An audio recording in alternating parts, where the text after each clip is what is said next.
Meus amigos, eu vou ficar fazendo assim um pouquinho, incomodo vocês, mas é para dar uma noção da amplitude disso daqui. Observem isso.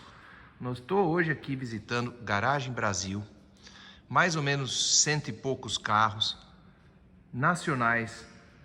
A grande maioria são poucos carros que não são nacionais aqui. A maioria clássicos fora de série. Você já dá para ver aqui no vídeo, você já está identificando aqui um Hofstetter. Você está vendo aqui uma fileira gigante de Miuras, tem MP, tem Puma, tem vários carros da linha Volkswagen. E é claro que eu vim aqui hoje por causa desses dois carros aqui, que eu vou conversar um pouquinho mais detalhadamente. Esses dois Mavericks aqui. Um Maverick vinho, estilizado, eu vou verificar os detalhes depois. E aquele amarelo, que é o Centauro, um carro raríssimo. E eu vou dizer para vocês, né, mais de 30 anos aqui que eu brinco de Maverick, vamos dizer assim. Primeira vez que eu tô vendo esse carro em presença física, assim, vontade de tocar. Mas daqui a pouco vai ter um material exclusivo no YouTube falando sobre o Centauro. Agora eu vou focar um pouco aqui na garagem para mostrar para vocês. Tem um espaço de confraternização aqui embaixo, tem uns carros pequenos. Enfim, vamos acompanhar e se divertir porque essa garagem aqui é maravilhosa. São 2.000 metros quadrados de área, totalmente coberto, protegido. Os carros estão impecáveis, maravilhosos de ver. Vocês vão curtir bastante. E aqui eu estou num plano mais elevado para mostrar para vocês esse cenário incrível, onde a gente já consegue ver todos os Miuras, tem Santa Matilde, o Hofstetter, Adamo, Dardo, uma infinidade de Pumas. Gurgel também, tem bastante Gurgel representado aqui. Gurgel da polícia, o Moto Machine, o BR-800, o Super Mini, aquele azulzinho ali é um chefe, esse carrinho é uma graça, o primeiro Gurgel, aquele conversível ali do lado. O que eu quero comentar com vocês é o seguinte, a maioria dos carros que estão aqui são dos anos 80. Quando a gente fala em anos 80 no Brasil, a gente está se referindo a quê? A carros de fibra de vidro. A maioria com mecânica Volkswagen. Alguns tinham mecânica Fiat, como é o caso do Dardo. Alguns, o Dardo, para falar do Dardo, é aquele azulzinho ali, ó. Aquele ali. Alguns vinham até com mecânica de Chevette. Enfim, era mais ou menos o que tinha na época para você poder utilizar e ter um diferencial de veículos rodando no Brasil, que era um país fechado para as importações, então você não tinha no Brasil a possibilidade de ter carro importado. Quem tinha carro importado nos anos 80 no Brasil eram empresas do tipo de governo, ou seja, embaixadas. Aqui começam alguns Gurgels, né? Algum Gurgelzinho aqui. Esse Bug, o Rage. Aqui nós temos um Jornada, um raríssimo Jornada. Um Fiat 147 aqui no meio, um Casinho, Voyage. E aqui começa a linha dos Volkswagens, né? As Kombis, vários Fuscas, Gol Copa das duas gerações estão aqui. Então, como eu estava falando, quem tinha acesso a carro importado naquela época eram embaixadas e órgãos de governo, representações de países, né? Então, os caras compravam os carros. Na verdade, não compravam, né? A base do país mandava o carro para o Brasil para representar o consulado, a embaixada, os órgãos, etc. E aí os carros ficavam em uso e depois o tempo passava, esses carros raramente voltavam para os seus países de origem, porque já eram carros usados, né? Então acabavam ficando por aqui. Então quem tinha carro importado no Brasil na década dos anos 80, a maioria dos carros eram Mercedes, Lincoln de vez em quando, mas a maioria era Mercedes. Eram carros que tiveram na sua origem uma embaixada. Olha que interessante aqui. Lada, Niva. O que é que tem de interessante nessa história? Esse foi o primeiro carro de importação no Brasil nos anos 90. Até essa época, como eu estava comentando com vocês, a importação no Brasil era proibida. Você não trazia carro importado para o Brasil.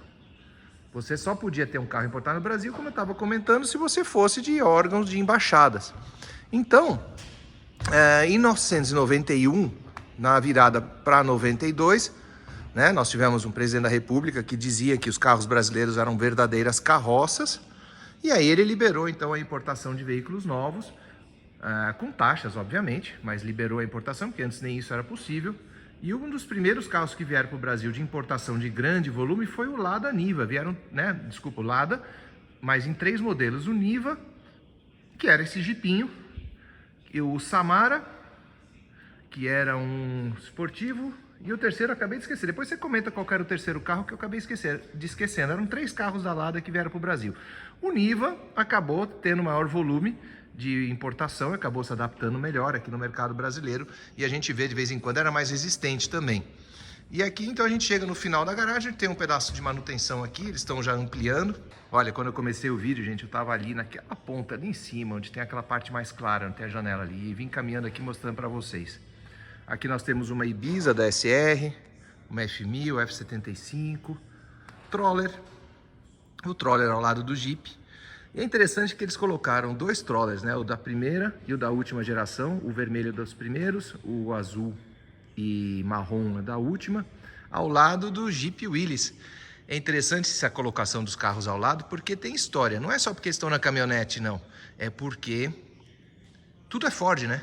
Não podemos esquecer que a Troller foi uma empresa lá do Ceará e que foi vendida para a Ford, e a Ford deu sequência na produção até o encerramento das produções agora recentemente.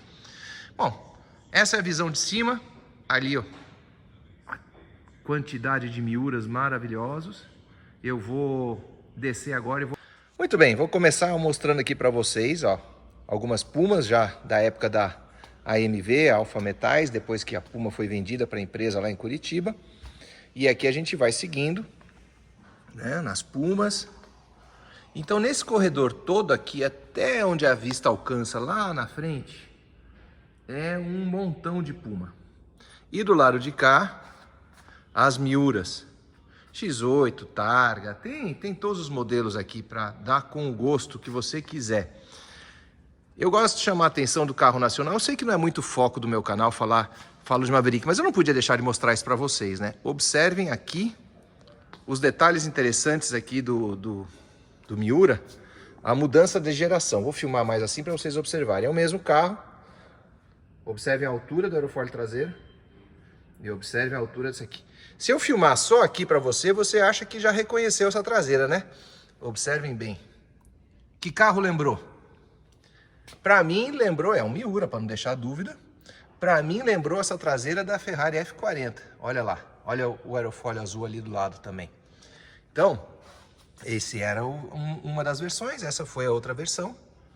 E aí você tem um mar, né? Lembrando que o Miura era um carro que tinha umas características muito exclusivas, como por exemplo, essa faixa de neon aqui, muito interessante. Todos eles vinham com essa faixa de neon. E o carro falava. Ele tinha um sistema de comando de voz que algumas coisas eram pré-programadas. Então, por exemplo, mandava afivelar o cinto. Então tem umas coisas bem interessantes.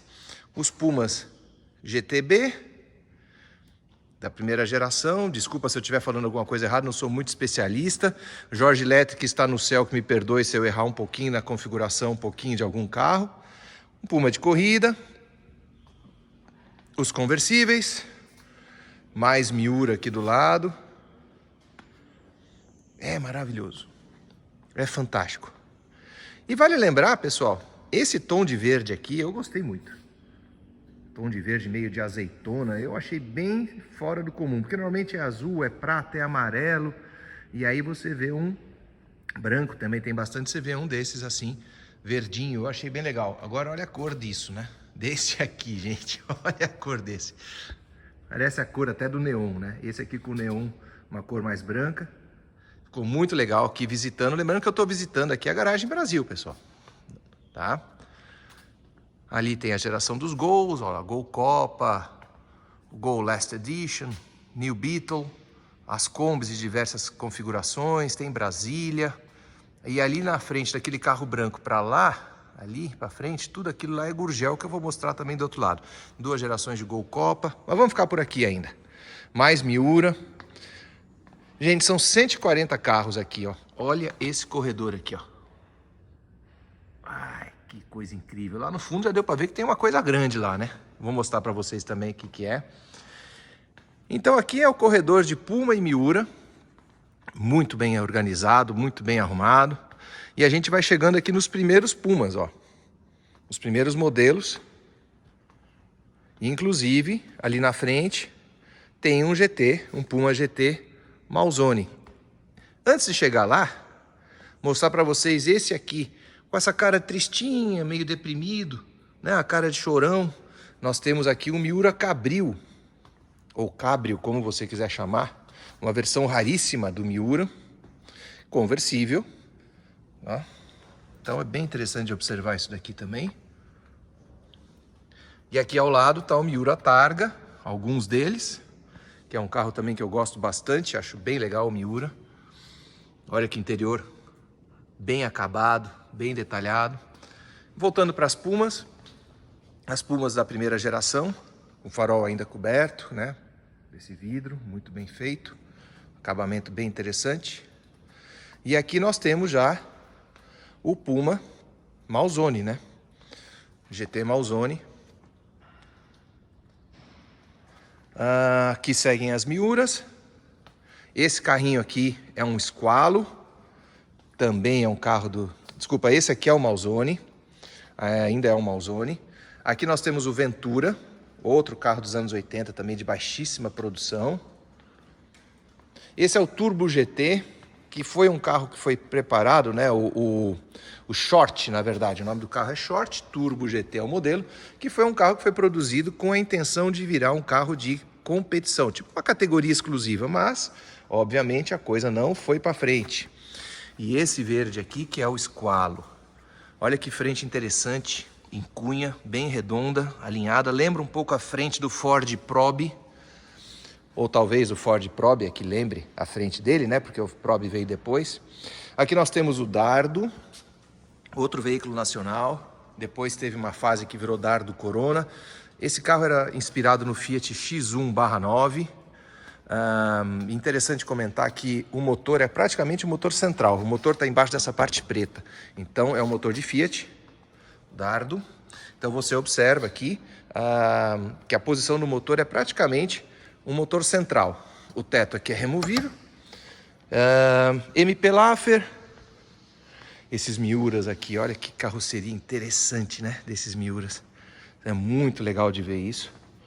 Essa coleção aqui, caprichada, que é essa carroceria, olha isso. As cores aí, o amarelo. Aqui nós temos 3 Santa Matilde, também um carro bem raro. Motor Chevrolet, se eu não me engano. E tem também uma versão conversível, não tem aqui na coleção ainda, provavelmente, mas deve ter muito em breve. E agora eu vou virar a câmera para cá, porque a gente encerra a parte de Puma, Miura, nesse corredor inteiro aqui, é só Puma e Miura. Aqui um carro raríssimo também, que vocês já viram em revistas e tudo, tá aqui o Hofstetter, um carro maravilhoso também, um projeto de design exclusivo. Aqui nós temos 2 Lobines. E aqui o Lotus M, também um carro bem raro de você ver, produzido aqui no Brasil, sob licença da Lotus. Desse lado nós temos aqui a área Ford, onde temos um Shelby Cobra, vermelho. São 5 Fords vermelhos.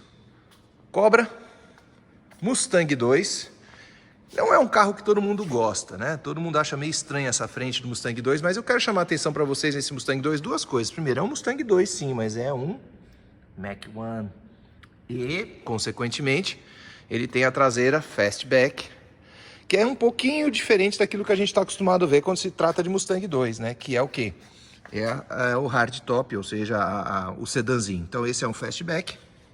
Ao lado dele nós temos um Mustang já com a carroceria de Mustang que a gente está mais acostumado a ver, que já é do modelo 94-95, também vermelho.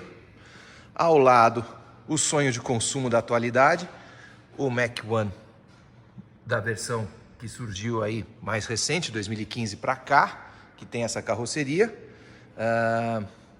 E uma enorme, gigantesca caminhonete F-150 Raptor, motor 6.2 litros, também essa sim é uma máquina incrível de você visualizar Então esses 5 carros da Ford vermelhos.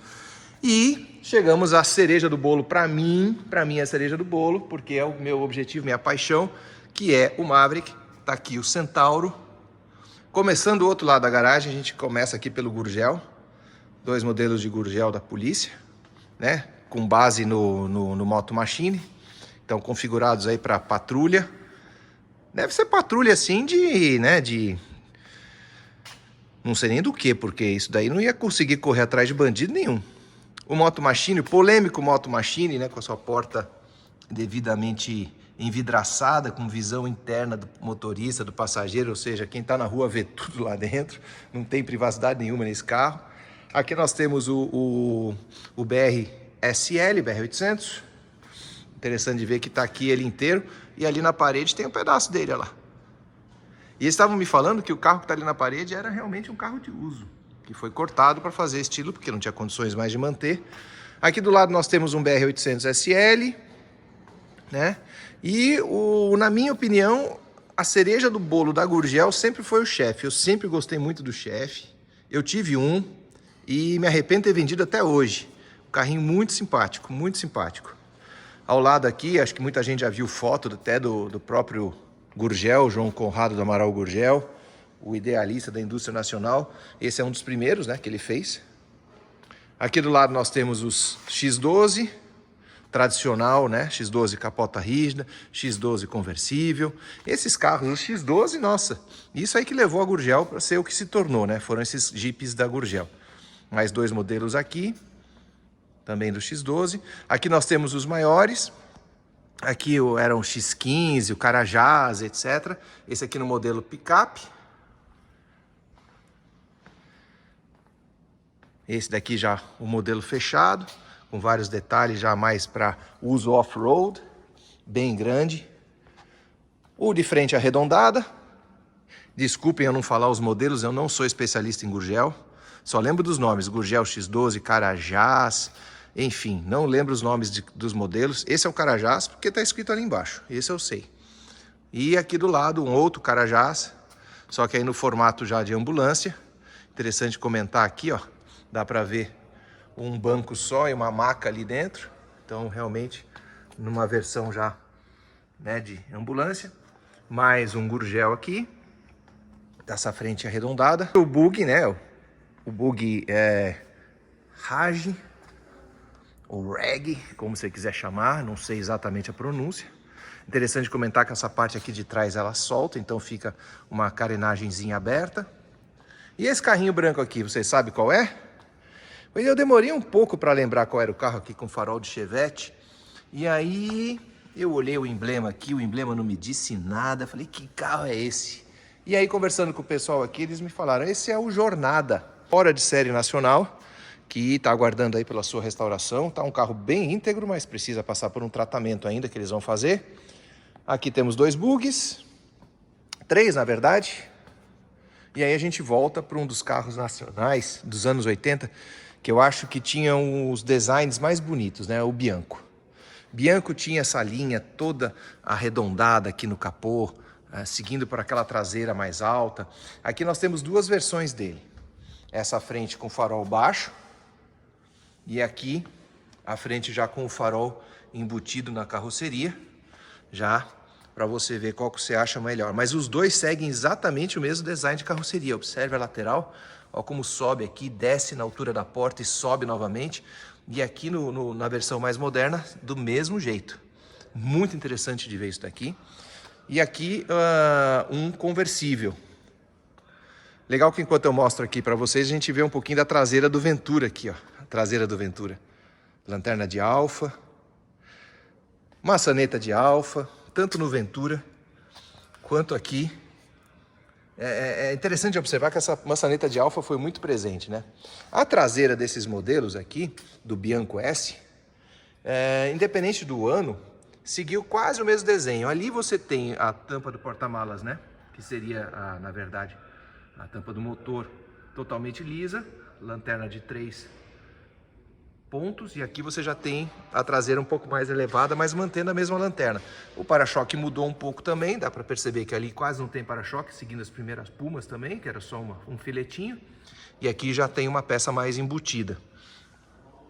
E aqui, esse vinho é um carro nacional também, dos anos 80, muito interessante, raro de você ver até hoje, que é o Faros. Na verdade, eles têm uma fileirinha de faros aqui.